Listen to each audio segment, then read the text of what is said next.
자, 이번 시간에는 확률과 통계에서 제일 첫 번째 단원 순열에서 원순열에 대해서 한번 이야기를 해보도록 할게요.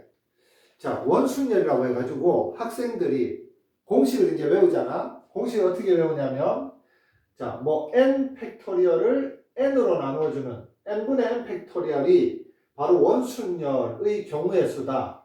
또는 npr을 r로 나누어주는 게 바로 원순열의 경우의 수다. 이런 식으로 외워가지고 문제를 풀기는 풀어요. 그런데 이 원순열이라는 게 도대체 어떻게 이런 공식이 나오는지에 대해서 납득을 하지 못하면 제대로 공부를 해도 뭔지도 모르고 계속 헤매는 많은 학생들이 사실 실제로 있거든. 그래서 그 학생들을 이제 대상으로 해서 쌤이 지금 이 강의를 하는 거야.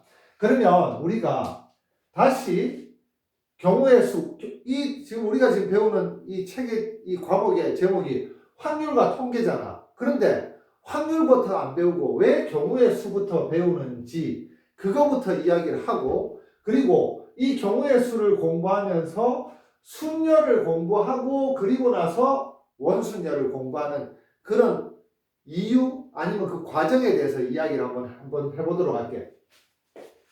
자, 우선 여기 문제 상황을 하나 쌤이 썼는데, 주사위 한 개를 던졌을 때 짝수눈이 나올 확률은 얼마인가? 라고 이렇게 물으면 우리가 생각을 하잖아. 주사위 던졌을 때 짝수눈이 나올 확률은 얼마지? 이렇게 생각해 보면, 자, 주사위 눈을 던졌을 때 나오는 경우가 바로 6가지가 있지. 눈이 6개인 건 1부터 6까지니까. 그 다음에 짝수눈이 나오는 경우는 몇 가지니? 2, 4, 6, 3가지지. 그래서 6분의 3은 약분하면 2분의 1이 되고, 이게 바로 주사위 한 개를 던졌을 때 짝수눈이 나올 확률이야. 자, 이것을 좀 더 공식화해서 이렇게 써주면 확률이라는 것은 바로 전체 사건의 경우의 수 분의 특정 사건의 경우의 수라는 분수로 나타낼 수 있다는 이야기예요. 자, 아까 전에 주사위 한 개를 던졌을 때 짝수눈이 나올 확률이라고 했을 때 쌤이 여기 6분의라고 쓴 게 바로 주사위를 던졌을 때 나올 수 있는 모든 경우를 다 생각하면 6가지지. 그리고 짝수눈이 나올 확률이라고 했을 때 짝수눈이 나오는 경우를 생각하면 바로 3가지잖아. 그래서 전체 사건의 경우의 수분에 특정 사건의 경우의 수라고 이렇게 분수 모양으로 썼을 때 그 값이 바로 확률이라는 이야기예요. 확률은 다른 말로 하면은 일어날 가능성을 이야기해요. 가능성이 0.2라는 이야기, 0.5라는 이야기예요. 0.5. 2분의 1이니까 가능성이 0.5라는 이야기입니다. 자, 그러면은 확률을 구하기 위해서 우리가 무엇을 알아야 되냐면 바로 경우의 수를 알아야 되겠지. 그래서 경우의 수의 개념만 알면은 경우의 수의 개념으로 분수를 만들어주면 바로 확률이 되니까 우리가 확률을 공부하기 위해서는 경우의 수를 공부해야 된다는 이야기야. 자, 그랬을 때 그러면 경우의 수를 이제 공부를 하는데, 경우의 수를 공부한다는 것은 무엇을 공부하는 거냐 하면 바로 복잡한 사건의 경우의 수를 구하는 게 바로 우리가 공부하는 경우의 수예요. 근데 복잡한 사건이라는 것은 구체적이 아니라 정확하게 말하면 무슨 사건을 복잡한 사건이라고 하냐면 여러 개의 작은 사건들이 모여서 큰 사건을 이룰 때 이 큰 사건을 복잡한 사건이라고 이야기를 하고, 이 복잡한 사건의 경우의 수를 구하는 방법이 딱 2가지밖에 없어. 그래서 우리는 확률 또는 경우의 수를 이루고 있는 가장 기본이 되는 베이스지, 기초. 그게 바로 뭐냐면은 합의 법칙,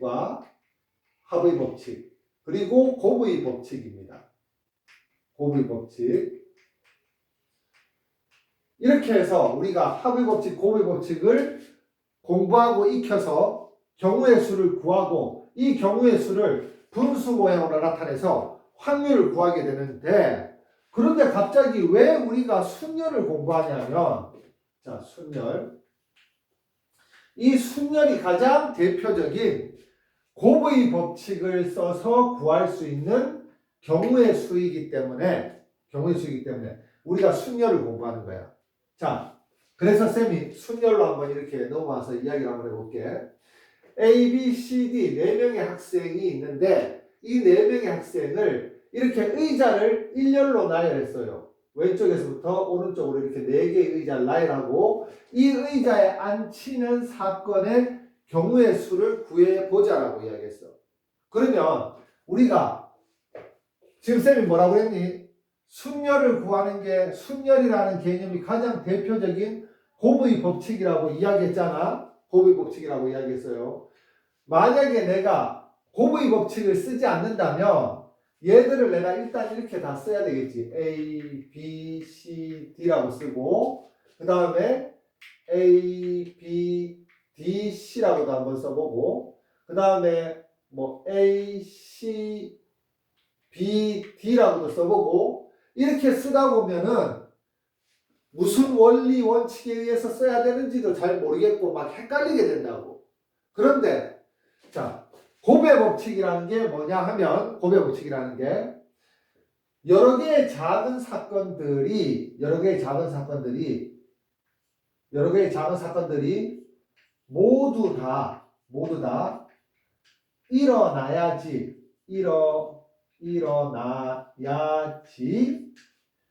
전체 큰 사건이 일어나게 되는 상황에서 사용하는 게 바로 곱의 법칙입니다. 자, 이게 지금 무슨 말이냐면, 자, 보세요. 의자 4개가 있잖아. 이 의자 4개에 4명의 학생들을 다 앉히는 게 바로 사건이야.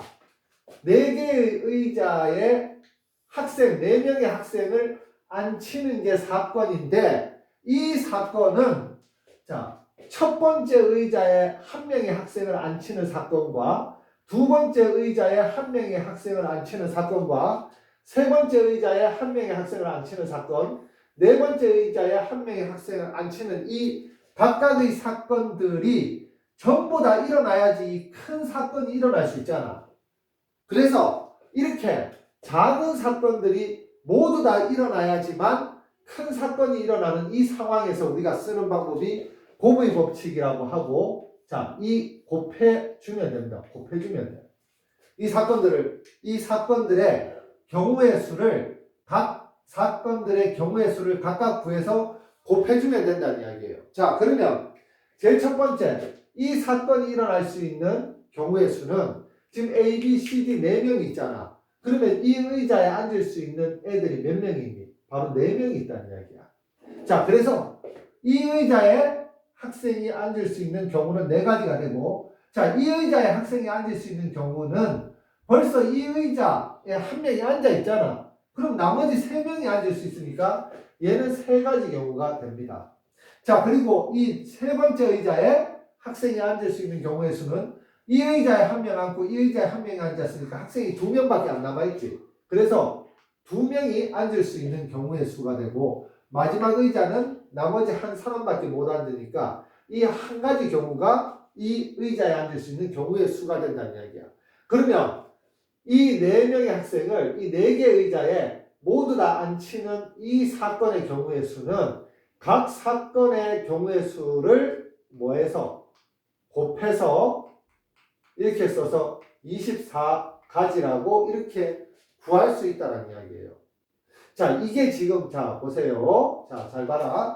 우리가 순열을 공부하는 목적, 이유가 뭐냐면, 곱의 법칙, 경우의 수, 복잡한 사건의 경우의 수를 구하는 방법이 2가지라고 했는데, 그 중에서 곱의 법칙을 설명하고 연습하기에 가장 좋은 개념 중에 하나이기 때문에, 바로 순열이라는 걸 공부를 한 거야.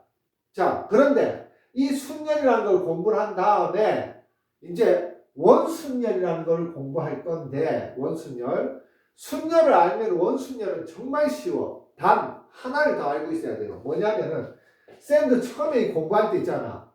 나는 처음에 공부할 때 여기 A, 자, 시계 반대 방향으로 돌릴게요. 수학은 주로 시계 반대 방향으로 돌아가요. B, C, D 이렇게 4명의 사람들이 학생들이 앉아 있는 경우와 자 A, B, C, D 이렇게 흰색으로 4명이 앉아 있는 경우는 당연히 다른 경우라고 생각을 했어. 왜? 이 보니까 자, 이 사자같이 이렇게 쓰면 얘가 동서남북이잖아. 얘가 동이가 동서남북이가 동서남북. 자, 얘는 지금 동서남북은 어디에서 보느냐에 따라서 좀 다른데 하늘에서 내려다보면은 자, 이쪽이 우리나라 지도라고 생각하면 이쪽이 동해지, 동해. 동해입니다. 동서남북이야. 자, 동서남북인데 자, 그러면 봐라. 파란색의 A, B, C, D는 A가 북쪽에 앉아 있잖아. 그런데 하얀색의 A, B, C, D는 A가 서쪽에 앉아 있어요. 그러면 당연히 파란색의 경우의 수와 하얀색의 경우의 수가 다르다라고 난 학생 때 생각을 했어. 그런데 공부를 조금 더 깊이 있게 하다 보니까 이 원순열에서는 이게 지금 원순열이에요. 돌아가는 원순열. 원순열에서는 방위를 무시한다라는 걸 아무도 말해주진 않는데 책에서는 말을 안 해주는데 그런데 당연히 그냥 다 무시하고 쓰고 있더란 이야기야. 그래서 얘는 A, B, C, D로 원을 그리면서 안 치는 경우와 A, B, C, D로 원을 그리면서 안 치는 경우는 똑같은 경우로 취급해 준다는 이야기입니다. 자, 그러면 자, 보세요. 그러면 이제 쌤이 원순열의 경우의 수를 구하는 방법을 한번 이야기를 해볼게. 자, 어떻게 이야기하냐면 일단은 원순열도 순열이잖아. 그러니까 A, B, C, D라고 일렬로 안 치는 경우가 있다라고 해볼게. 그런데 자, 봐라. A, B, C, D 이렇게 일렬로 안 치는 경우와 그 다음에 A, B, C, D 이렇게 일렬로 안 치는 경우와 요건 동영상 봐야지만 이게 지금 이해가 된다. 자, A, B, C, D 이렇게 일렬로 안 치는 경우가 자, 쌤이 얘를 이제 원순열로 그려서 한번 써볼게.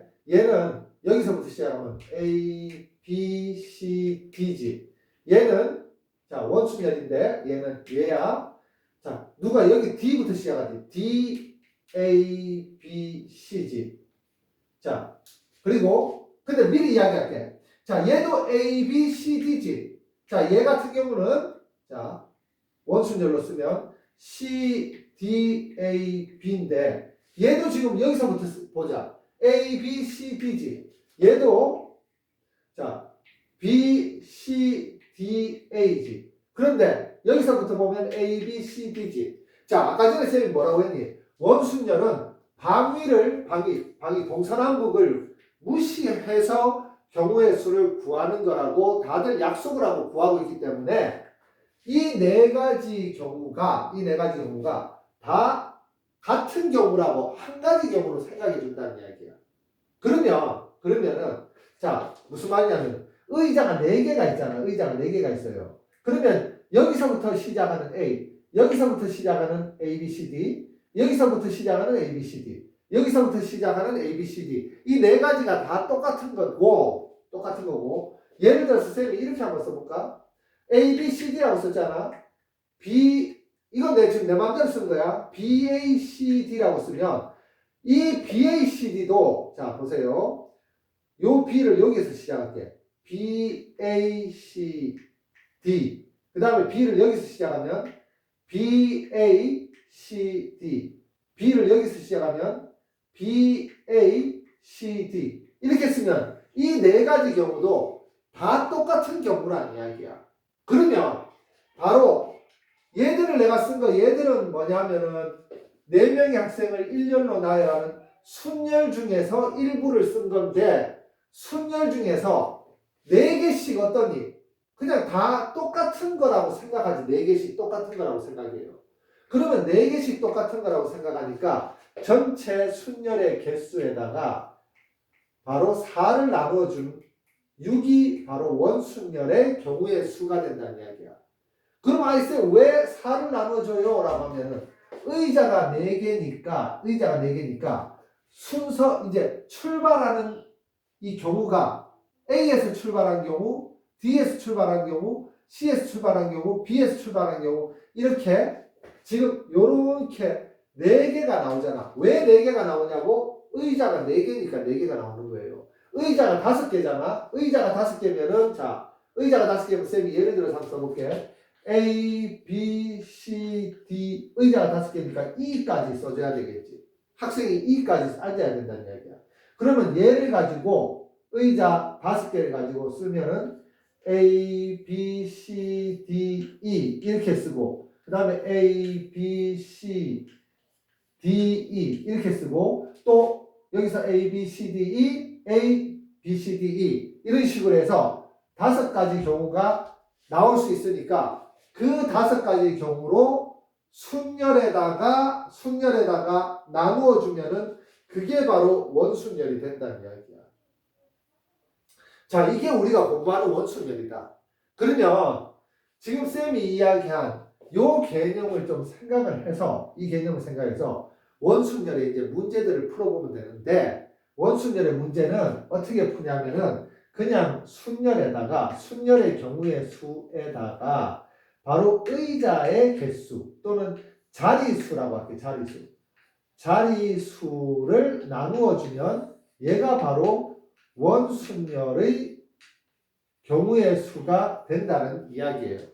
이렇게 원순열의 개념에 대해서 좀 이해를 하고 그리고 나서 문제를 풀어가면서 문제가 또 막히는 게 있으면 문제가 또 막히잖아? 그럼 이 동영상을 또 한번 봐. 그래서 이 동영상 계속 보다가 이게 지금 너희들도 스스로 이 개념에 대해서 친구들한테 설명할 수 있을 정도가 되면은 그러면은 아마 원순열 문제를 푸는데 내가 지금 뭘 하고 있지? 이게 지금 도대체 뭐지? 이런 생각이 안 든다는 이야기야. 그 정도로 이걸 연습을 해서 개념을 잡아야 됩니다. 내가 지금 미리 써놓긴 써놨는데 내가 책을 보고 쓴 게 아니라 그냥 쌤 혼자 생각을 해서 이걸 쓴 거야. 아, 이렇게 설명을 하면은 원순열의 개념에 대해서 좀 잡을 수 있겠구나. 그러니까 너희들도 지금 쌤이 생각하는 것들을 나보다 더 좋게 생각하면 물론 더 좋고 만약에 개념이 잡히지 않는다면은 이 동영상을 한 3-4번 정도 본다고 생각하고 보면서 원순열의 개념을 먼저 잡기를 바란다. 그래야지 뒤에 문제들이 쉽게 풀린다.